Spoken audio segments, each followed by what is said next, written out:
Assalamu alaikum wa rahmatullahi wa barakatuh. Yes. My name is Rahul. I am a telecoms engineer working in Dubai since 2002.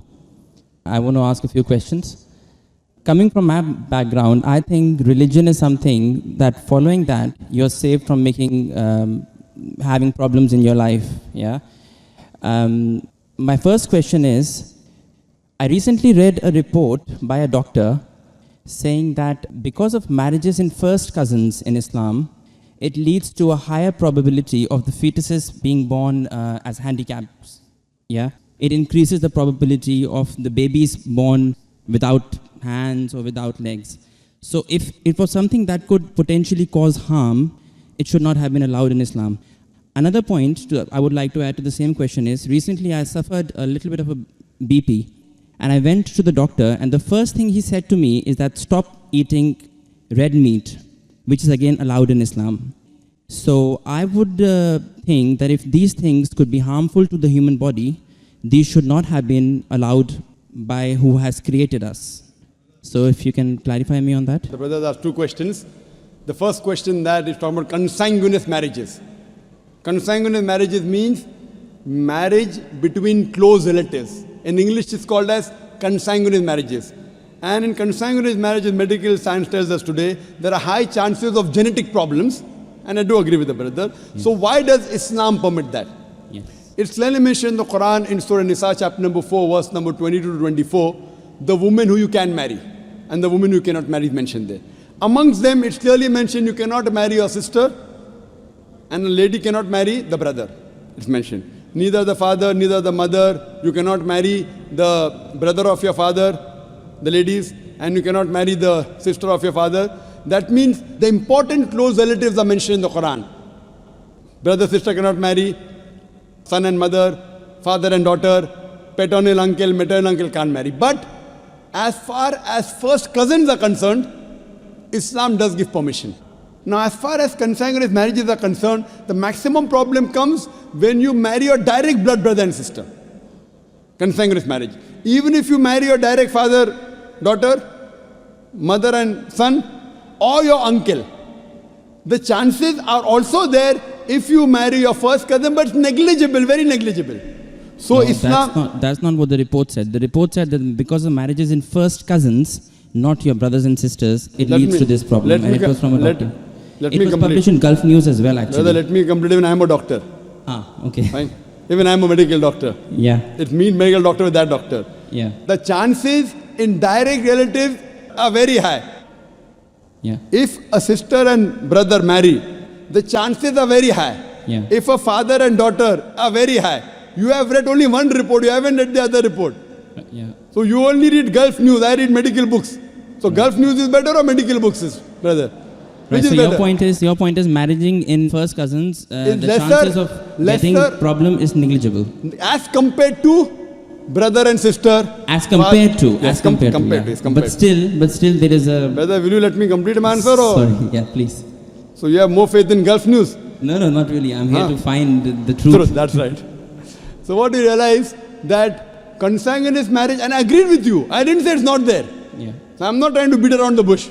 But compared, it is negligible compared to direct blood brother and sister. Now, I do agree that there are medical genetic problems in various ways.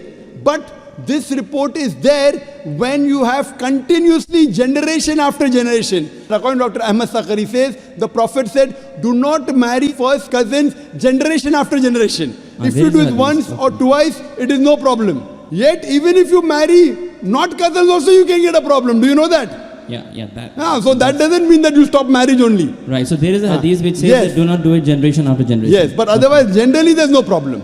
Right. Fine? Okay. So coming to your second question. Yeah. You went to a doctor and you said you had high BP. Yes. Doctor said you have red meat.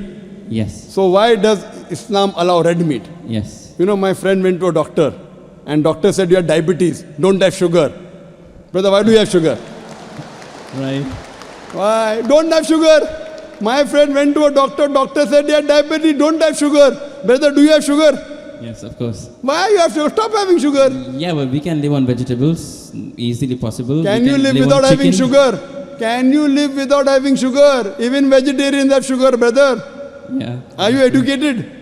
Yeah. MashaAllah. The problem is that person had a problem with his pancreas. Yeah. In the pancreas, there are islets of Langerhans which break down the sugar. Because my friend had a problem in the pancreas, he could not break down the sugar. Therefore, the doctor said, don't have sugar. Right. If you have some problem of red meat, you should not have red meat. Others can have red meat. Right. The Quran says, a general statement Quran says, eat what is halal and tayyib for you. There's a verse in the Quran, eat what is halal and tayyib for you. For a person suffering from diabetes, sugar is not tayyib. So according to the Quran, a person having diabetes should have less sugar. It's a general statement. Eat what is halal and tayyib for you. That means certain things which is good for others may not be good for you. But there are certain things which are bad for everyone. Alcohol. Alcohol is bad for everyone. It is prohibited for everyone. Pork is bad for everyone. Therefore, pork has been prohibited for everyone. What you realize, certain food, because of the way your metabolism is made, because it's a problem for you, doesn't mean that everyone should abstain from it. Hope that answers the question, brother. Sure. Okay. My next question is, Islam allows marriages, a husband to marry more than one wife, 4 wives. Is it compulsory to take the permission from the wife before marrying that second one? Because a lot of Muslim girls have told me that, they have to take permission from the first wife, so our interests are taken care of. I hope you don't intend to become Muslim and marry more than one wife, huh? No, I don't. Because there's a new law in the Indian government. If a Hindu converts to Muslim and marries more than one wife, then there's a problem. Yeah. There's a new law that's passed. I don't intend to, but I just need to find out. Don't intend to marry or don't intend to convert? I won't answer that now. There was asked the question that is it compulsory that a husband should take the permission of his first wife before he marries the second wife? As a general rule, because it is mentioned in the Quran that a man can have more than one wife, it is not required for a man to take the permission of first wife, but it is preferably takes permission or at least informs her. Okay. Yeah. As far as permission, certain conditions become compulsory. During a nikah, during a marital contract, a man or a woman, before they get married, they can put any conditions which are permitted. If the woman puts a condition in the nikah nama that my husband will not take a second wife as long as I live, because marrying more than one wife is optional. So if she puts the condition, then it becomes compulsory for the husband to take the permission of the wife, otherwise he cannot marry. If this is not mentioned in the nikah nama, if it's not mentioned in the marital contract, it's not a must, it is preferable. Okay. Hope that answers the question. Thanks. My last question is... Brother, you're most welcome. Just stand behind the queue. Okay, There may be one or two Thank you. non-Muslims. You can wait, brother. There may be one or two non-Muslims. Just stand behind the non-Muslims and we'll try and give all the non-Muslims a chance. Yes, sister. Yes, sir. I just want to take Shahada.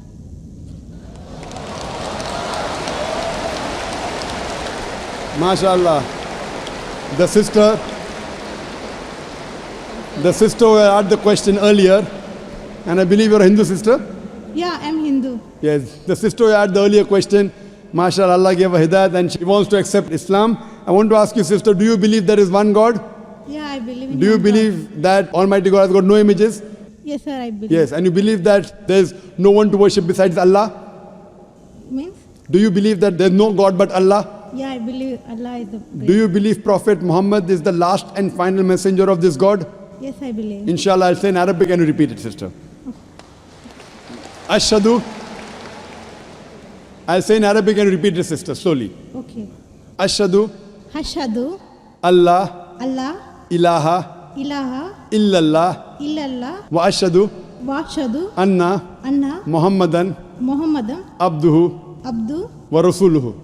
Wa. Wa rasuluhu. Wa Rasulu. MashaAllah, sister.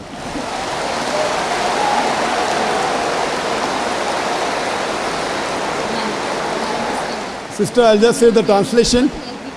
I'll just mention the translation, sister. You just repeated the translation, which will be much more easier. I bear witness.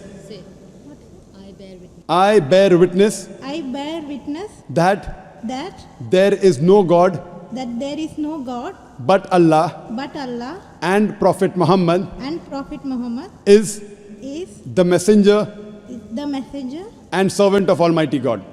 and Servant of Almighty God. servant of Almighty God. MashaAllah, sister. You are a Muslim. May Allah subhanahu reward you. And may Allah grant you Jannah. And sister, as I mentioned earlier, if you have any question, any queries, please don't feel shy. You can contact the local organizations here. If you have any questions, you can even send an email to our organization, islam@irf.net. We have a ladies wing which takes care of any questions, any queries, any problems you have. And sister, see to it that as you keep on learning whatever about Islam, slowly and steadily.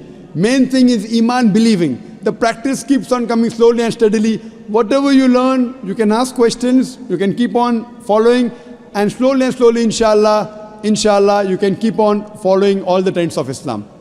Thank you very much, sister. Sir, is there any organization which can teach me how to pray, how to do all the things?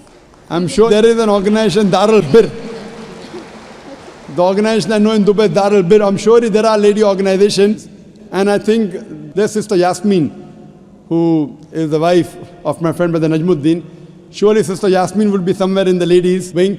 They have a ladies organization. You can contact the volunteer, and inshallah they'll help you out in teaching you how to pray, how to offer salah, and the other aspects of Islam. Thank you, sister.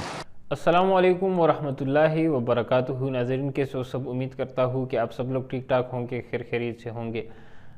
इस हिंदू भाई ने कुछ सवालात पूछे हैं doctor Zakir Naik से, और काफ़ी तसल्ली बख्श जवाब डॉक्टर जाकिर नाइक ने दिए।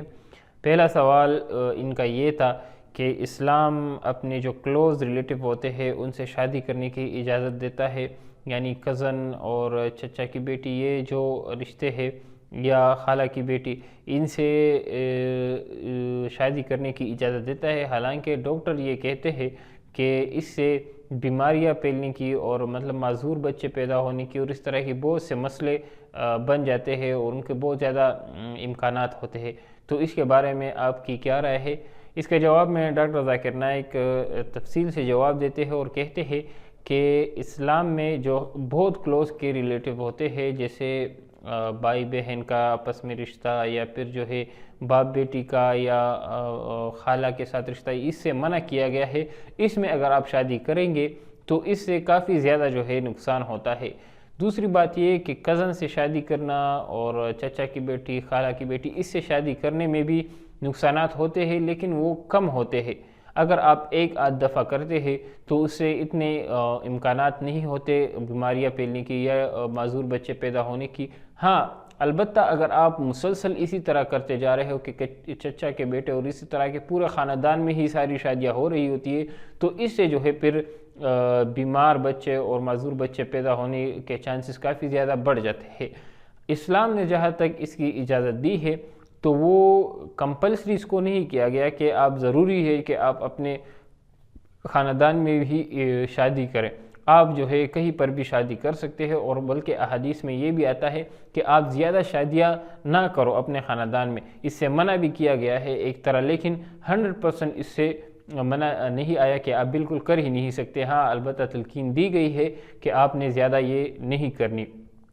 यहाँ तक तो इसका जवाब हो जाता है। फिर दूसरा सवाल ये भाई ये करते हैं कि मुझे जो है ब्लड प्रेशर का मसला है और डॉक्टर ने मुझे गोश्त खाने से मना किया है, तो इस्लाम में गोश्त खाना फिर क्यों जो है जायज़ करार दिया गया है कि जिससे ब्लड प्रेशर का मसला हो जाता है इंसान को? तो इसके जवाब में डॉक्टर जाकिर नाइक बहुत ही एक अच्छा मिसाल देते हैं, और मिसाल के ज़रिए अगर आप जवाब देते हैं तो सुनने वाले को और सवाल करने वाले को बहुत अच्छी तरह जो है वो जवाब फिर समझ आता है। डॉक्टर जाकिर नाइक ने ये मिसाल दिया कि अगर आप शुगर के पेशेंट को देखें तो जब उसको शुगर का मर्ज़ हो जाता है तो उसके बाद उसके लिए शुगर या मीठी कोई भी चीज़ खाना जो है उसके लिए ठीक नहीं होती। तो इसका मतलब तो ये नहीं है कि आप मीठा खाना पूरे इंसानों पर बंद कर दें। अगर एक इंसान का वो मसला है और उसको जो है मीठी चीज़ ठीक नहीं है तो वो ना खाए, तो इसका मतलब ये नहीं कि पूरी इंसानियत के लिए जो है मीठी चीज़ को वो बंद कर दिया जाए। इसी तरह ब्लड प्रेशर का भी यही मिसाल है कि अगर एक बंदे को एक चीज़ ठीक नहीं है, उसकी सेहत के लिए मैसर नहीं है, सही नहीं है, तो वो ना खाए। और इससे कुरान में भी जो है मना किया गया है कि जो चीज़ आपके लिए ठीक नहीं है वो ना खाओ, और जो चीज़ आपके लिए फ़ायदेमंद है, हलाल है, वो खाओ। تو قرآن نے بھی یہ کہا ہے کہ اس کا مطلب یہی ہوا کہ اگر آپ کو کوئی بیماری ہوتی ہے تو جو چیزیں پھر آپ کے لیے ٹھیک نہیں ہوتی وہ آپ نے نہیں کھانی، اور جو چیزیں آپ کے لیے ٹھیک ہوتی ہے وہ آپ نے کھانی ہے۔ بہت سے ہزاروں سینکڑوں لاکھوں کروڑوں لوگ گوشت کھاتے ہیں، ان کو کوئی مسئلہ نہیں ہوتا بلڈ پریشر کا، اور اچھی طرح وہ زندگی بسر کرتے ہیں، لیکن اگر کچھ لوگوں کو وہ مسئلہ ہو جاتا ہے تو اس کا یہ مطلب نہیں ہے کہ پورے لوگوں پر، پورے دنیا پر اس کو بند کر دیا جائے۔ تو اسلام نے جو اس کی اجازت دی ہے وہ بالکل ٹھیک ہے۔ اسی طرح پہلے سوال کے جواب میں بھی ڈاکٹر zakir نائک نے کہا کہ بہت سے لوگ جو ہے وہ دور کی گھروں میں شادیاں کرتے ہیں، پھر بھی ان کے بچے معذور اور بیمار پیدا ہوتے ہیں، تو یہ ضروری نہیں ہے کہ اس طرح کیا جائے تو پھر ہی یہ ہوگا۔ باقی اس سوال کے بارے میں آپ لوگ کی کیا رائے ہے وہ آپ لوگ اپنی رائے ہمارے ساتھ کامنٹ سیکشن میں شیئر کر سکتے ہیں۔ مزید اس طرح کی ویڈیوز کے لیے ہمارے چینل کو ضرور سبسکرائب کریں۔ السلام علیکم ورحمۃ اللہ وبرکاتہ۔